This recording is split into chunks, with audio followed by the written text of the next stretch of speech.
नमस्कार, आप देख रहे हैं न्यूज एक्सटेंशन। नोएडा के सेक्टर 90 स्थित भूटानी अल्फाथम परियोजना पर निवेशक कई बार धरना प्रदर्शन कर चुके हैं। आपको बता दें कि Noida world trade centre WTC के खरीदारों को 95% भुगतान करने के बाद 1 दशक बीतने के बाद भी नोएडा और ग्रेटर नोएडा में दुकान है और संपत्ति पर कब्जा नहीं मिला है। खरीदारों का आरोप है कि बुकिंग के 95% पैसा दे चुके हैं, फिर भी बिल्डर ने परियोजना पूरी नहीं की और दुकानों का निर्माण नहीं किया। इनमें से अधिकतर खरीदार ऐसे हैं जिन्होंने करीब 14 साल पहले दुकान और प्रॉपर्टी की बुकिंग की थी। WTC की नोएडा, ग्रेटर नोएडा समेत NCR में कई परियोजनाएं हैं। डेवलपर भूटानी ग्रुप के साथ संयुक्त रूप से परियोजनाएं बना रहा है। WTC की परियोजनाओं का निर्माण अभी प्रारंभिक चरण में है। 2010 में ग्रेटर नोएडा के टैगजॉन स्थिति WTC की परियोजना में खरीदारों ने बुकिंग की थी, लेकिन उनको दुकान और प्रॉपर्टी नहीं मिली। सेक्टर 132 भी स्थित WTC CBD परियोजना में भी अधूरा निर्माण होने से खरीदारों को कब्जा नहीं मिला है। आगे देखें खरीदारों ने क्या कहा। चैनल को सब्सक्राइब करना न भूले।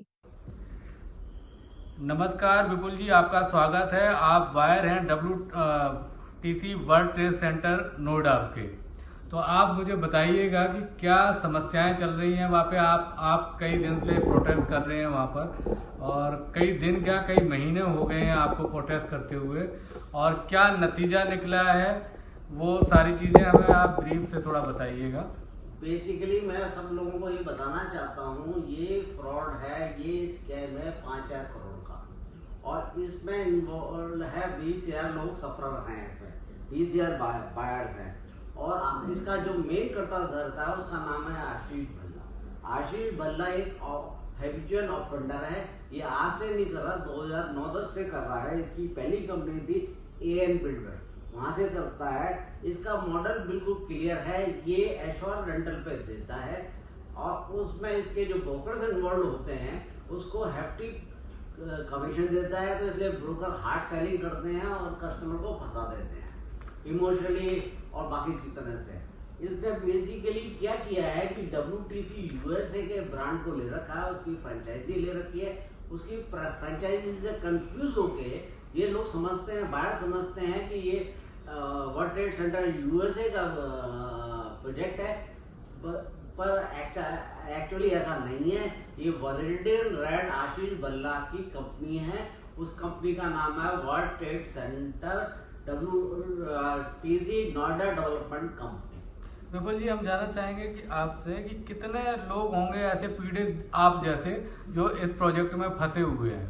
जैसा मैंने अभी बताया कि इसमें टोटल 20,000 लोग हैं, और इनके मेन जो प्रोजेक्ट हैं बीजेपी शासित राज्यों में ही है। जैसे गिफ्ट सिटी में है, फरीदाबाद में है, मोहाली में है, और नोएडा में मेन प्रोजेक्ट्स हैं। नोएडा में ऑलमोस्ट 10 प्रोजेक्ट्स हैं इनके। तो आपने क्या कोई एसोसिएशन बनाई है इनके साथ में फाइट करने के लिए? अभी हम कितने लोग आपके साथ जुड़े हुए हैं? अभी हम 3 महीने से इसको करना शुरू किया है, और हम जनरली प्रोटेस्ट करते हैं। जसोला ऑफिस में इनके जसोला ऑफिस इन्होंने फिर बंद कर दिया, फिर भूटानी में जो ऑफिस शिफ्ट किया, भूटानी में वहां करते हैं। तो अब ये कहते हैं कि भूटानी जी कहते हैं हमारा टाई अप खत्म हो गया। इनका टाई अप खत्म है या है उसका हमें पता नहीं, कोई लीगली क्लियर नहीं है। न्यूज़पेपर निकालने से हम विश्वास नहीं मानते। कोई भी गवर्नमेंट डॉक्यूमेंट नहीं है इनका, ना तो टाई अप का ना ब्रेकअप का। नहीं, जैसा कि पता चल रहा है कि भूटानी ग्रुप को फिल्म सिटी भी दिया गया है, इसका मतलब बड़े बिल्डर हैं। तो वो आप लोगों के प्रोजेक्ट को क्यों कंप्लीट नहीं कर रहे हैं कि जब इतने बड़े बिल्डर हैं, सारे प्रोजेक्ट उनको ही दिए जा रहे हैं। तो आपने सरकार तक ये बात नहीं पहुंचाई क्या, या जितने जो अधिकारी हैं, पुलिस के अधिकारी हैं या संबंधित DM साहब हैं, उनको आपने अवगत नहीं कराया क्या? देखिए अभी है, पिछली बारी हम लोग DM साहब के पास गए थे, और DM साहब के बाद फिर हम पुलिस कमिश्नर के पास भी गए थे। और लास्ट प्रोटेस्ट में जब हमारे SHO साहब आए थे, तो SHO साहब ने इंटरवेंट करने की कोशिश की। तो हमने उनको बताया कि हम CP पे ऑफिस में जा चुके हैं, और SHO साहब ने हमारी कंप्लेंट ऑलरेडी ले ली है। इसके बाद आगे मिस्टर अरुण शर्मा जी हैं, जो भी इस हमारे स्टेशन के मुख्य कार्यकर्ता हैं, वो स्पोक्समैन भी है, वो बताएंगे। और बेसिकली हमारे फ्रंट अभी रजिस्टर नहीं किया है, पर उसका नाम है WTC नोएडा ऑल प्रोजेक्ट्स, आशीष भल्ला। आइए हम अरुण जी से ही जानते हैं कि क्या आगे की रणनीति रहेगी और कैसे वो फाइट कर रहे हैं और कितने लोग उनके साथ जुड़े हुए हैं। अरुण शर्मा जी, आप बताइए मुझे जरा डिटेल्स में। जी, अभी क्या है कि विपुल गुप्ता जी के इस नेतृत्व में और हमारी एक कोर टीम बनी हुई है जिसमें तकरीबन आज 10 से 12 मेंबर्स हैं जो फुल टाइम इसमें काम कर रहे हैं विपुल गुप्ता जी के साथ, और मेंबर्स की संख्या दिन पे दिन बढ़ती जा रही है। तो एक तो सबसे इम्पोर्टेंट है कि जो इन्वेस्टर्स हैं जिनके साथ, जिनको ये भी नहीं पता है कि वो ठगे गए हैं, जिनको अभी तक ये अंदाजा नहीं है, अभी वो सो रहे हैं अपने घरों में, सबसे पहले तो उनको जगाना है ताकि वो एकत्रित हों। और हम कई एजिटेशंस हमने पिछले 3-4 महीने में करे हैं जो सफलतापूर्वक पूरे हुए। हम अरुण जी उसमें देख रहे थे कि आप पुलिस के अधिकारियों के पास भी गए थे और आप जहां प्रोटेस्ट कर रहे थे आपको रोका भी गया था वहां पर प्रोटेस्ट करने के लिए कि आप अपना जीवन भर की गाड़ी कमाई लगा के और एक कोई इन्वेस्ट करने के लिए या जीवन यापन करने के लिए एक जगह को खरीदते हैं कि इससे हमारा रोजगार चलेगा, और अंत में वो मिलता भी नहीं है और आपको वहां से भगाया जाता है और प्रोटेस्ट भी, अपनी बात कहने तक नहीं दी जाती है, आपको बाउंसर लगा दिए जाते हैं। तो ये कैसी विडंबना है कि आप क्या सोचते हैं उस पर? देखिए, हम लोग ये बहुत क्लियर है समाज को भी, जिसको भी पीड़ा होती है। आज समाज में सरकारें आज बीजेपी की हैं और कांग्रेस को हटाने के पीछे बहुत बड़ा कारण था कि एक अच्छी सरकार नेतृत्व आए, और मिडिल क्लास को बहुत ज्यादा उम्मीद थी बीजेपी से कि एटलीस्ट जो सिस्टम लेवल पे काम बेहतर होगा और इस तरह की जो इरेगुलरिटीज हैं वो सिस्टम से हटेंगी। लेकिन आज हमने एक चीज बहुत महसूस करी कि आज SHO जब वहां पर आया, बहुत बढ़िया स्वभाव था बातचीत करने का उनका, लेकिन बिल्डर का जो पावर था इतना ज्यादा था कि उनको अंदर अलाउ नहीं किया गया, बल्कि कुर्सियां बाहर ही मंगानी पड़ी, उनको गेट से घुसने नहीं दिया गया। तो मैंने देखा कि प्रशासन के जो छोटे अधिकारी हैं, जबकि SHO एक स्टेशन मास्टर, स्टेशन का एक बहुत बड़ा अधिकारी होता है, लेकिन SHO लेवल पर भी उसकी कोई ऐसी हमें दिखाई नहीं दी कि जो पकड़ हो। तो हमें बाहर ही बैठना पड़ा, जबकि हम उसके ऑफिस जा सकते थे, वो इंटरवीन कर सकता था। तो मैं देख रहा हूँ कि प्रशासन के उच्च अधिकारी कहीं ना कहीं वो जिम्मेदारी से भाग रहे हैं और साथ में बिल्डर के साथ में सहयोग कर रहे हैं, जिसकी वजह से ये कार्य जो है डिले हो रहा है और प्रशासन की रेगुलरिटीज बिल्कुल साफ साफ दिखाई दे रही हैं। लेकिन मुझे भरोसा है इन्वेस्टर्स पे, क्योंकि अल्टीमेटली जो सफरर है वो है तकरीबन 2 लाख लोग, जिसमें 20,000 शामिल हैं। हर परिवार में 5-10 लोग जुड़े रहते हैं फाइनेंशियली। तो वो लोग अगर साथ आएंगे, एकजुट होंगे और हम अपने हक के लिए मीडिया का साथ लेंगे, और सबसे बड़ी बात यह है कि आपस में इन्वेस्टर्स के बीच में कोई मनमुटाव या भेद, क्योंकि बिल्डर वो सारे हथकंडे अपनाएगा हमें तोड़ने के लिए, तो ये हम साथ साथ एजुकेट करते जा रहे हैं, क्योंकि कहीं ना कहीं साइकोलॉजिकली हमारी समस्या सॉल्व हो जाती है तो हम मूवमेंट से पीछे हट जाते हैं। जबकि हमें ये देखना है कि जो आशीष भल्ला है, हम कॉमर्शियल प्रोजेक्ट्स में हैं, अगर हम किसी भी तरह की उसके प्रलोभन में आते हैं तो ना हम खुद को कमजोर कर रहे हैं, एसोसिएशन को कमजोर कर रहे हैं, हम अपनी एजुटेशन को कमजोर कर रहे हैं, और आशीष भल्ला उसका बिल्कुल फायदा उठाएगा। तो हम लोगों को इस बात के लिए भी सतर्क कर रहे हैं। क्या आगे की रणनीति है कि आप लोग कोर्ट जाएंगे? कोर्ट अगर यहाँ से न्याय नहीं मिलता है, प्रोटेस्ट करने से न्याय नहीं मिल रहा है, तो क्या आगे की आपकी रणनीति है कि कोर्ट जाएंगे, सरकार के पास जाएंगे? एक मैं इस कोर्ट पे मैं बता देता हूँ कि आशीष भल्ला पे इस समय 350 केसेस तो रेरा में चल रहे हैं, बहुत सारे केसेस कंज्यूमर कोर्ट्स में चल रहे हैं, और भारत सरकार का ministry of corporate affairs department है, वो serious fraud investigation department investigation चल रहा है इसके अगेंस्ट, और वो सबसे बड़ा इन्वेस्टिगेशन वहां चल रहा है। पर क्या होता है, उसके 28 हेयरिंग हो चुके हैं और उसका रिजल्ट भी कुछ नहीं निकलता। तो ये शासन व्यवस्था जो है या जुडिशरी जो है, इस सबको उसने मैनेज और मैनिपुलेट कर रखा है। तो हमको तो लास्ट एक आशा रह गई है ये पत्रकार पे और जनशक्ति पे ये जनशक्ति जब तक सामने उभर के नहीं आएगी और उसी पे हम काम कर रहे हैं, तब तक कुछ नहीं होगा। चलिए, हमारे साथ जयश्री जी जुड़े हैं, ये भी एक खरीदार हैं और हम बात हैं जयश्री जी से। जयश्री जी, बताइए आपकी क्या पीड़ा है और आपने कहाँ पर इन्वेस्ट किया है और कितने रुपए इन्वेस्ट किए सर, हैं? मैंने 2018 में इन्वेस्ट किया था। मेरा 40 दिन का बच्चा था जिसको मैं ऑफिस उठा के लेके जाती थी। 12-12 घंटे काम करके मैंने ये पैसा इकट्ठा करके इसको दिया और आज ये खा के बैठा हुआ है और इनकी तरफ से फोन आते हैं, कहते हैं आपका पैसा मिट्टी हो गया है। सर बताइए, हमारा पैसा मिट्टी कैसे हो सकता है? हमारे पास पेपर है उस जमीन के, तो ये कैसे ये बात बोल सकते हैं हम लोगों को? आज तक उधर कुछ नहीं कंस्ट्रक्शन हुई है, कुछ नहीं हुआ है। अभी तक 2025 आ चुका। कब आपने बुकिंग कब किया था? मैंने 2018 में किया था, जुलाई में। और कितने पैसे आपने दिए हुए? मैंने इधर जो दिया हुआ इनको 25 लाख के करीब दिया हुआ। अच्छा, मेरे साथ एक और मैडम है, हम जानेंगे उनसे भी क्या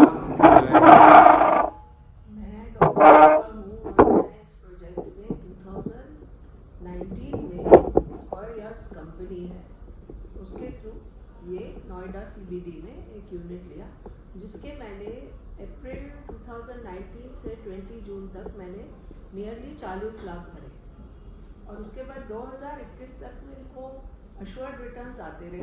उसके बाद कोविड आ गया और उनको एक्सक्यूज मिल गया कि अब कोविड आ गया। उसके बाद कुछ नहीं आया और फ़ोन कॉल्स आते रहे, मैं उनके ऑफिस जाती रही, जब भी मैं इंडिया आई कुछ नहीं हुआ। अब यहाँ मैं आ गई हूँ तो मैंने विपुल जी ने मुझे कांटेक्ट किया और मैंने इस ग्रुप को ज्वाइन किया है और मैं बिल्कुल ही मतलब कि I want to put my best to fight out this कि हमें जस्टिस मिले। और मुझे लगता है कि ये सारी जो मेहनत कर रहे हैं वो काम नहीं कर रही है, because the system in India is very corrupt. Let it be RERA or let it be police or let it be any higher Noida authority or any authority, I think the system is so deep rootedly corrupt. इसलिए मतलब कि कुछ हो नहीं रहा है। हम लोग, there are people who are 70 year old, वो रो रहे थे आज कि भाई हम होंगे या नहीं होंगे।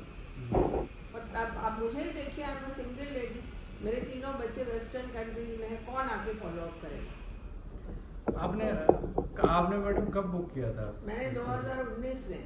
और जो आपका जो ब्रोकर फर्म थी उनसे आपकी बात हुई? हाँ, उनसे बात हुई है। वो क्या कहते हैं? वो बस कहते हैं मैडम वेट करो, यहाँ एक ऑफर दिया था कि अब 15 लाख और डालो और डानी ग्रुप में आप दूसरा यूनिट खरीद लो। तो मैंने कहा I don't have any money, क्योंकि मैं तो रिटायर होके आई हूँ, तो मैं 15 लाख कहाँ से और डालूं? मैंने कहा मेरे पास तो नहीं है पैसे। तो कहते हैं मैडम बस इतना ही है, फिर आप वेट कर लो। मैंने कहा मेरे को रिफंड दे दो। कहते हैं रिफंड तो नहीं होगा। तो उन्होंने कोई टाइम लाइन दी है कि कब तक प्रोजेक्ट होगा नहीं होगा? कुछ नहीं, कहते हैं बस वेट करो, अभी तो कुछ नहीं है। तो उस प्रोजेक्ट की स्थिति क्या है अभी? कुछ नहीं है, मैंने तो खुद उधर जाके देखा तो खाली पड़ा है। स्ट्रक्चर बना हुआ है क्या है? कुछ नहीं बना, कुछ नहीं बना हुआ मेरा है। टावर C में यूनिट है, टावर A शायद थोड़ा बना हुआ था, टावर C तो कई सालों से मैं लोगों को भेजती रही हूँ कि आप जाके देखिए, और अब मैं खुद आ गई हूँ इंडिया तो मैंने जाके देखा कुछ नहीं है। तो मतलब आप देखिए इतना हार्ड वर्क करके पैसे कमाए हैं। कोविड के टाइम में मैं कोविड के पेशेंट्स देखती थी कि भाई चलो रिटायरमेंट से पहले कुछ फंड्स बन जाए, और ये हाल हुआ है। अपना नाम बताइए और किस प्रोजेक्ट से आप हैं और क्या समस्या है आपकी? मेरा नाम के शर्मा है। मेरा WTC CBD में इन्वेस्टमेंट है तकरीबन 53 लाख रुपए, और 2019 से ही बुकिंग है। लेकिन आज तक टावर A है, टावर A का कुछ फ्रेम स्ट्रक्चर जरूर बना है, लेकिन डिलीवरी के नाम पे कुछ नहीं, ना ही तो प्रोजेक्ट डिलीवर हो रहा है, ना ही पैसा वापस दिया जा रहा है। तो इतना एजिटेशन, जैसे इन्होंने अभी बोला कि एजिटेशन में हम एक से एक कड़ी मिलती जा रही है, आज मैं भी उसी कड़ी का एक और कड़ी जोड़ दी गई है मेरे को लेकर के। इसी प्रकार अब और कड़ियां जुड़ती जाएंगी तो हमारी स्ट्रेंथ भी बढ़ती जाएगी। उसका हमें प्रभाव ये होगा कि इनको कुछ ना कुछ ऐसा डिसीजन लेना ही पड़ेगा कि हम इन्वेस्टर्स के पैसे वापस मिले या हमारे को हमारी प्रॉपर्टी मिले। कि हमारी इस उम्र में ये हार्ड अर्न्ड मनी है, मेहनत कमाया हुआ पैसा है जो ये आदमी पैसा खा करके बैठ गए हैं। इसमें प्रशासन का भी दोष है, क्योंकि प्रशासन को भी पूरी तरीके से जागृत किया गया हमारी टीम के द्वारा, पत्राचार के द्वारा, पर्सनल मीटिंग्स के द्वारा, लेकिन प्रशासन भी इसके अगेंस्ट कोई केस फाइल नहीं कर रहा है, ना ही कोई एक्शन लिया जा रहा है। हमारी सारी चिट्ठियां डायरेक्ट वापस आ जाती हैं, अनअटेंडेड चिट्ठियां जो भी हम देते हैं। दूसरा मेरा ये बीजेपी सरकार से, जो क्योंकि ये बीजेपी शासित प्रदेश हैं, इन सरकारों से गुजारिश है कि आप कृपा करके जितने भी इन्वेस्टर्स हैं, मैं बार बार यही कहता हूं कि मोदी जी जब भाषण देते हैं मैं देश लुटने नहीं दूंगा, मैं देश झुकने नहीं दूंगा, तो देश लुट भी रहा है और देश बनता किससे? समाज से। तो समाज को अगर आप झुका देंगे तो देश भी झुकेगा। तो हमारी सब बीजेपी के लोगों से, जो भी इसमें यहाँ शासन में है, उन सब से प्रार्थना है कि हम सबका पैसा वापस दिलवाया जाए या हमारी प्रॉपर्टीज हमें दिलवाई जाए। यहाँ पर देश के मुखिया, प्रदेश के मुखिया जो हैं मुख्यमंत्री योगी आदित्यनाथ जी, उनसे आप क्या कहना चाहेंगे चैनल के माध्यम से? मैं योगी आदित्यनाथ जी से प्रार्थना करना चाहता हूँ कि योगी जी, आपकी छवि जो दिखाई जाती है, जो कि हम देखते भी हैं, आप भी कहते हैं कि मेरा उत्तर प्रदेश सबसे उत्तम प्रदेश है, तो उत्तमता की निशानी क्या है योगी जी? उत्तमता की निशानी ये है कि वहाँ आपके प्रदेश में सब शासन और प्रशासन व्यवस्थित हो। उस व्यवस्था को आप किसी भी प्रकार से धूमिल ना होने दें, ये मेरी प्रार्थना है। और मेरा आपसे ये आग्रह है कि तुरंत से तुरंत एक्शन लिया जाए और दोषियों पर कड़ी से कड़ी कार्रवाई की जाए और जनता को लुटने से बचाया जाए। कब आपने इन्वेस्टमेंट किया था? मेरा 2019 में इन्वेस्टमेंट है। और कितने पैसे हैं आपके? 53 लाख रुपए। तो सारी पेमेंट चली गई? सारी पेमेंट चली गई। बिल्डर से कभी इस बारे में आपकी मीटिंग हुई है? बिल्डर्स के फोन आते हैं। बिल्डर्स के फोन क्या आते हैं कि अभी इन्होंने जब जेवी वगैरह का हमें पता लगा कि इन्होंने भूटानी से जेवी किया, अब उसके बाद हमारे पास फोन आया कि जी आप अपना यहाँ पे हमारे अल्फा थर्म में ले लीजिए, साइबर थर्म में ले लीजिए। प्रैक्टिकली अल्फा थर्म नहीं बता रहे, मतलब उस प्रोजेक्ट को कंप्लीट नहीं करना है, दूसरे प्रोजेक्ट में लेने के लिए प्रलोभन दे रहे हैं। कुछ पैसे और दे दीजिए, 20-25 लाख रुपए, तो हम आपको यहाँ पे स्पेस दे देते हैं। तो ये ऐसी बातें हो, लेकिन हम उस चीज पर हैं कि भाई हमने जहाँ बुकिंग करी है हमें वहीं दिया जाए, हम किसी और जगह पे स्विच ऑन नहीं करेंगे। हम एक्स्ट्रा पैसे क्यों दें? जो चीज हमने 8,000 रुपए स्क्वायर फीट में खरीदी है, आज हम उसके 12,000 रुपए क्यों भरें? क्योंकि वहां ना तो फुटफॉल है जहाँ पे देना चाह रहे हैं, ना ही कोई ऐसी एक्टिविटी है कि हमारा वहां पे रेंटल को इनकम शुरू हो जाए, या हमें कोई, अब हम कुछ चीज लेंगे तो हमें मेंटेनेंस देना पड़ेगा। मेंटेनेंस चार्जेस भी शुरू कर दें हम, क्या पहले ही मरे हुए हैं, पहले ही दुखी हैं, उसके बाद और मेंटेनेंस देना शुरू कर दें भूटानी ग्रुप को? ये फेयर नहीं। ये सबसे बड़ी विडंबना है कि इस समय इतनी उम्र में और रिटायरमेंट के बाद आदमी जब सोचता है कि हम अपना एक व्यवसाय करेंगे या उस जगह को किराए पे देंगे और अपना जीवन यापन करेंगे, लेकिन इस समय जो प्रॉपर्टी लिया गया है ना उसका पता है ना हमारे पैसे का पता है, और लोग दर दर की ठोकरें खा रहे हैं और मुख्यमंत्री और प्रधानमंत्री से गुहार लगा रहे हैं। आप बने रहिए हमारे साथ, चैनल को सब्सक्राइब करना ना भूलें। धन्यवाद।